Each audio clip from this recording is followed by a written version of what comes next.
नमस्कार, मी अनिल धूपदाळे. दिवे Belgaum Chandgad live news म्हणजेच DBC लाईव्ह न्यूजमध्ये आपणा सर्वांचे स्वागत करत आहे. चला पाहूया आजच्या काही महत्त्वपूर्ण बातम्या. विधान परिषद निवडणुकीसंदर्भात उच्च न्यायालय आणि सर्वोच्च न्यायालयात झालेल्या दीर्घ कायदेशीर लढाईनंतर काँग्रेसच्या गायत्री शांतगोंडा यांनी भाजपचे उमेदवार तथा तत्कालीन विधान परिषद उपसभापती M.K. प्राणेश यांचा 9 मतांनी पराभव केला. निर्णयानंतर विधानसौध येथे प्रसार माध्यमांशी बोलताना गायत्री शांतगोंडा म्हणाल्या, सत्याचा नेहमी विजय होतो हे आज पुन्हा एकदा सिद्ध झालं. त्या म्हणाल्या की सुरुवातीला विधान परिषद निवडणुकीत त्या केवळ 6 मतांनी पराभूत झाल्या होत्या. निकालाला आव्हान देत त्यांनी उच्च न्यायालयात याचिका दाखल केली. न्यायालयाच्या आदेशानुसार झालेल्या फेरमतमोजणीचा निकाल बंद लिफाफ्यात सादर करण्यात आला असून त्यामध्ये त्या 9 मतांनी विजयी झाल्याचं स्पष्ट झालं. त्या म्हणाल्या की सुरुवातीला विधान परिषद निवडणुकीत त्या केवळ 6 मतांनी पराभूत झाल्या होत्या. निकालाला आव्हान देत त्यांनी उच्च न्यायालयात याचिका दाखल केली. न्यायालयाच्या आदेशानुसार झालेल्या फेरमतमोजणीचा निकाल बंद लिफाफ्यात सादर करण्यात आला असून त्यामध्ये त्या 9 मतांनी विजयी झाल्याचं स्पष्ट झालं. या विजयाबद्दल त्यांनी आपल्या वकिलांचं तसंच मुख्यमंत्री D.K. शिवकुमार, माजी मुख्यमंत्री सिद्धरामय्या, काँग्रेसचे प्रदेशाध्यक्ष B.K. हरिप्रसाद, सोनिया गांधी, राहुल गांधी आणि पक्षातील सर्व नेते व कार्यकर्त्यांचे आभार मानले. विधान परिषदेचा अद्याप 1.5 वर्षाचा कार्यकाल शिल्लक असून पुढील कार्यवाहीबाबत उच्च न्यायालयाने सभापतींना आवश्यक सूचना दिल्याची माहितीही त्यांनी दिली. प्रकरण काय होतं? डिसेंबर 2011 मध्ये झालेल्या चिक्कमंगळूर स्थानिक स्वराज्य संस्था मतदारसंघाच्या विधान परिषद निवडणुकीत भाजपचे M.K. प्राणेश यांनी गायत्री शांतगोंडा यांचा 6 मतांनी पराभव केला होता. या निवडणुकीत नगरपंचायतीचे 12 नामनिर्देशित सदस्य मतदानात सहभागी झाले होते. नामनिर्देशित सदस्यांना मतदानाचा अधिकार नसल्याने त्यांची मते घटनाबाह्य असल्याचा दावा करत गायत्री शांतगोंडा यांनी न्यायालयात याचिका दाखल केली होती. उच्च न्यायालयाने हा दावा मान्य करत 12 मते अवैध ठरवली आणि ती वगळून फेरमतमोजणी करण्याचे आदेश दिले. या आदेशाला M.K. प्राणेश यांनी सर्वोच्च न्यायालयात आव्हान दिलं. मात्र सर्वोच्च न्यायालयाने उच्च न्यायालयात निर्णय कायम ठेवत फेरमतमोजणीचा अहवाल बंद लिफाफ्यात सादर करण्याचे निर्देश दिले होते. आजरा तालुक्यातील झुलपेवाडी, बेलेवाडी, बहिरेवाडी आणि कागल तालुक्यामधील हनबरवाडी या गावामध्ये गेल्या 15 दिवसापासून पाळीव कुत्र्यावर हल्ल्याच्या सलग घटना घडत असल्यानं परिसरात भीतीचं वातावरण निर्माण झालं आहे.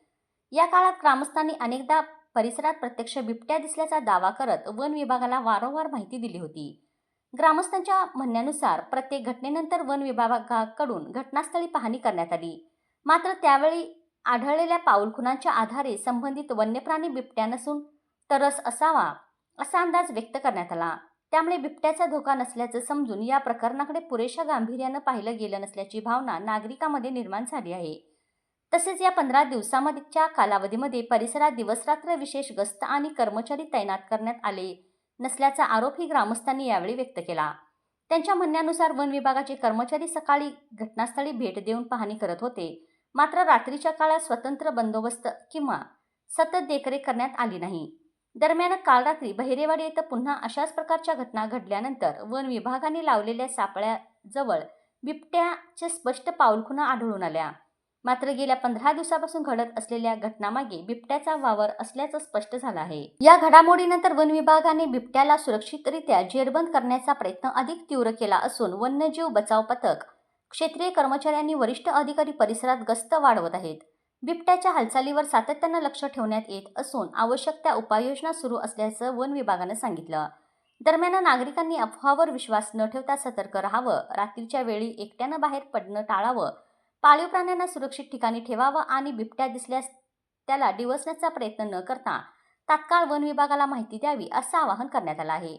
या संपूर्ण प्रकरणामुळे सुरुवातीच्या प्रतिसादाबाबत प्रश्न उपस्थित होत असले तरी नागरिकांच्या सुरक्षिततेसाठी वन विभागाने पुढील काळात अधिक प्रभावी उपाययोजना कराव्यात अशी अपेक्षा परिसरातील नागरिकांकडून व ग्रामस्थांकडून व्यक्त होत आहे. बहिरेवाडी परिसरात बिबट्याच्या स्पष्ट पाऊलखुणा आढळून आल्या आहेत. बिबट्याच्या सुरक्षितरित्या जेरबंद करण्यासाठी वन विभागाकडून सापळे, गस्त आणि वन्यजीव बचाव पथकाच्या माध्यमातून युद्धपातळीवर प्रयत्न सुरू आहेत.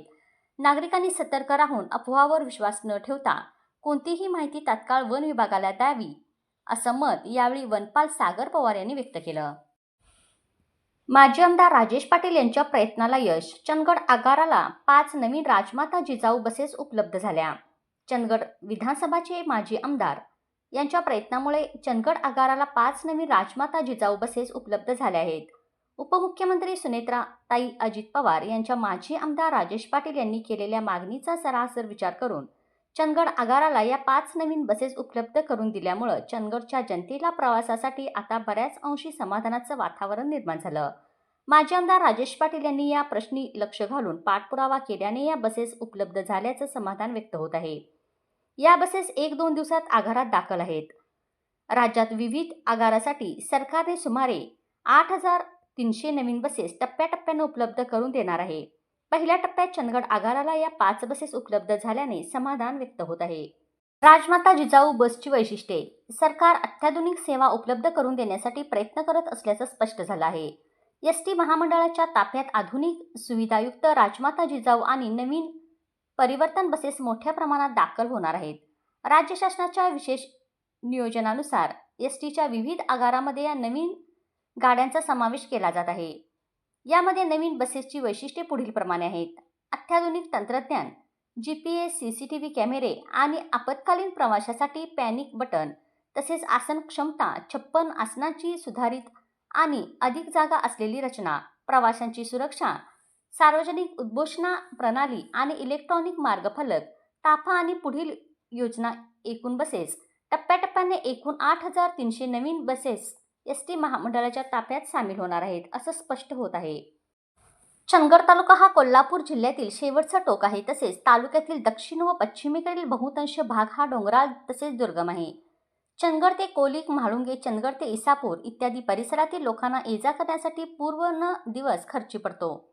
तसेच दूरवरच्या पल्ल्याच्या प्रवासासाठी नवीन बसेसची आवश्यकता असते. पण महामंडळाकडे जसजशा बसेस उपलब्ध करून दिल्या जातात त्यानुसार त्या बसेस राज्यातील आगाराला उपलब्ध होतात. मात्र या बसेस आगाराला उपलब्ध होत असताना राजकीय वजनाचा वापर होत असतो. मागणी आणि पाठपुरावा याचा विचार होत असतो.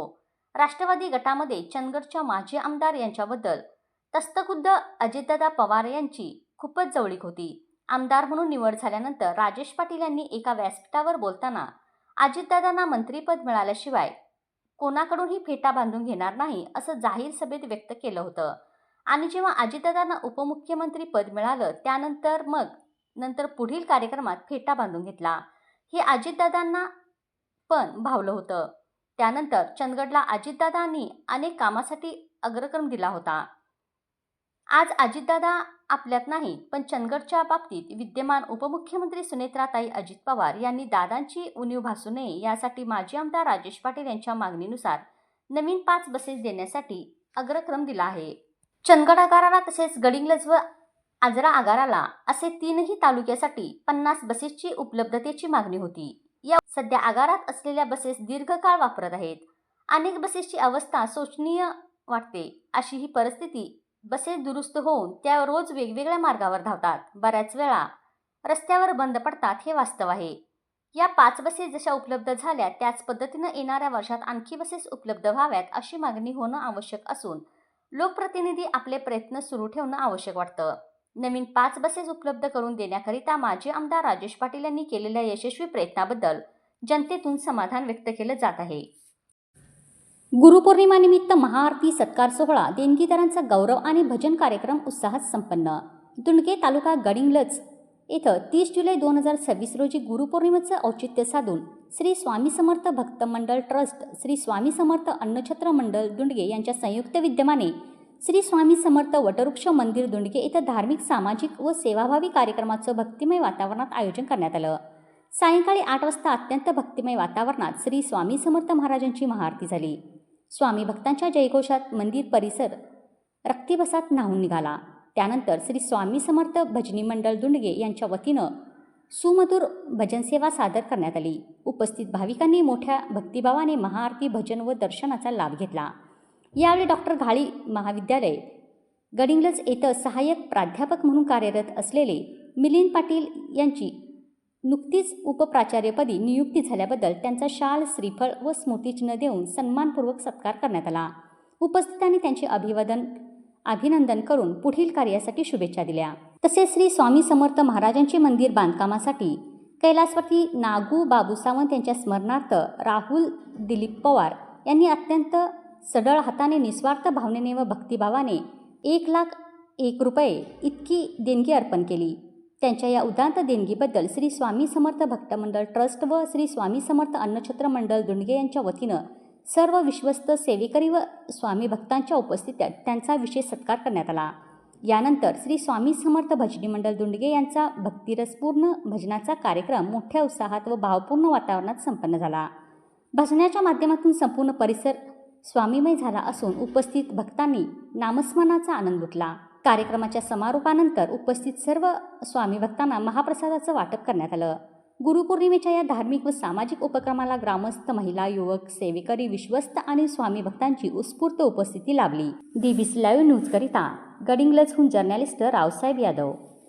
तालुक्यातील सोनावल येथील युवकाचा चंदगड तालुक्यात भीषण रस्ते अपघातात दुर्दैवी मृत्यू. शुभम डेगवेकर व 19 वर्ष असं मृत युवकाचं नाव आहे.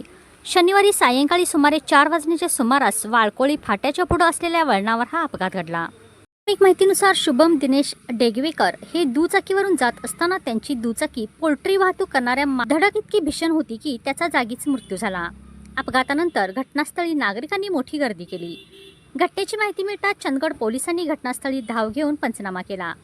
बोलेरो टेम्पो चालक सचिन मनोहर गावडे व 21 वर्ष राहणार गुडवळे याने रस्त्याच्या परिस्थितीकडे दुर्लक्ष व हयगय करून वाहन चालवत दुचाकीला समोर धडक दिल्याने दुचाकीस्वार मृत्यूस कारणीभूत ठरल्याबद्दल चंदगड पोलीस ठाण्यात गुन्हा दाखल करण्यात आला आहे. अपघाताची घटना 1 जुलै रोजी दुपारी 4:15च्या सुमारास घडली. आवश्यक कायदेशीर प्रक्रिया पूर्ण केल्यानंतर मृतदेह नातेवाईकांच्या ताब्यात देण्यात आला. घटनेचा चंदगड पोलीस ठाण्याचे तपास अंमलदार कांबळे अधिक तपास करत आहेत. या दुर्दैवी घटनेमुळे सोनावल गावासह परिसरात शोककळा पसरली असून शुभम डेगवेकर याच्या अकाली निधनाबद्दल सर्वत्र हळहळ व्यक्त होत आहे.